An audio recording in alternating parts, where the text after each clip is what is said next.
ඇත්තටම අද ගොඩක් සන්තෝෂ දවසක් අපේ මොකද එඩිෂන් ඇවිල්ලා පළවෙනි එඩිෂන් මැච් එක අපි දිනාගත්තා මහානාමත් එක්ක. ඉතින් මම හිතනවා අද අපි මොකද අපි මේ දවස් ටිකේ හොඳ ප්‍රැක්ටිස් සෙෂන් එකක් කරා ප්ලේයර්ස්ලව ඇත්තටම දවස් 4ක් නවත්තගෙන. මොකද ගෙවල් වලට යන්න දුන්නේ නැහැ ෆෝන්ස් ටික ඔක්කොම අරගෙන අපි නවත්තගෙන හොඳ සෙෂන් ටිකක් කරා උදේ හවස.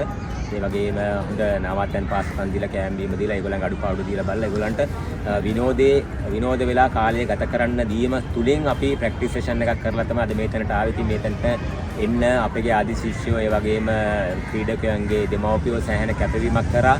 ඉතින් මම හිතනවා අපිට ඉදිරි තරඟ තව දෙකක් ඉතුරුලා තිනවා. ඊළඟ තරඟය Prince of Wales මොරටුව ඊට අමතරව කිංසුත් තියෙනවා. Prince of Wales මැච් එක ගන්නේ අපේ රත්මලාන එයාර් ෆෝස් ග්‍රවුන්ඩ් එකේ. ඉතින් අපි මේ මැච් එක දිනාගත්තොත් මම හිතනවා අපිට එඩිෂන් රැඳිලා ඉන්න පුළුවන් කියලා. ඉතින් අපේ ප්ලේයර්ස්ලත් උදේ හවා මහන්සි වෙලා මේ වෙනුවෙන් කැප වෙලා ඇත්තටම හොඳ පුහුණුවක් කරලා මේ තරඟ ජයග්‍රහණය ලැබුවා.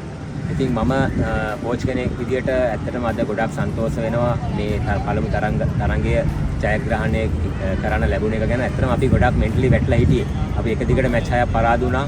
ඉතින් මේක තමයි අපේ නැගී සිටීම කියලා මම හිතනවා. ඉතින් ගොඩක් සන්තෝෂයි. ඔය වගේ ආදිශියෝ ටික එකතු වෙලා දෙමෝපියෝ එකතු වෙලා ඒ වගේම අපේ විදුහල්පතිතුමිය ඇතුළු ඒගොල්ලන්ගේ කණ්ඩායම එකතු වෙලා සෑහෙන අපිට සපෝට් එකක් දුන්නා. ඒ හැමෝගෙම සහයෝගය තුලින් තමයි අද අපි මෙතන ජයග්‍රහණය ලැබලා තියෙන්නේ. ඉතින් මම ආරාධනා කරනවා සියලුම අපේ දෙමව්පියෝ ආදිශියෝ ඒ වගේම විදුහලේ සියලුම දෙනාට අපේ ඉදිරි තරඟ දෙක නැරඹීමට එන්න කියලා. ඇවිල්ලා අපිට ශක්තියක් එන්න. අපි මේ ගමන එකමුතු වෙලා ඉස්සරහට යමු කියලා. Thank you හැමෝටම.